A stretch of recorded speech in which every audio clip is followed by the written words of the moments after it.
nzakora Uwiteka hadukora ibyiza, mu rugendo rwacu nawe azadufasha.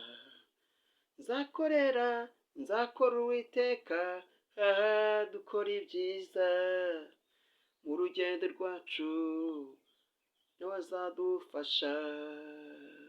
Amena.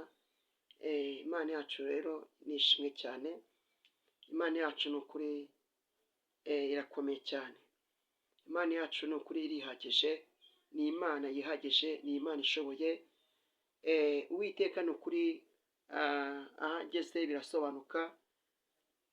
Imana yacu ishimwe. Iyo ageze ahantu abarwayi bari, indwara ziraguruka, yagera ahantu ari inzara ikagenda. Humura rero, Uwiteka ari kumwe natwe, Uwiteka ari kumwe nawe. Imana yacu ishimwe. Ijambo ry'Imana tuvuga ngo nawe wayikora uzikora amaboko. Humura rero, Uwiteka ari kumwe nawe, kandi mu by'ukuri wowe urushaho kwegera Imana. Nuyegera nayo izakwegera, nuyiba hafi nayo izakuba hafi. Rero Imana ishimwe, Uwiteka akomeze abiteho. Amen.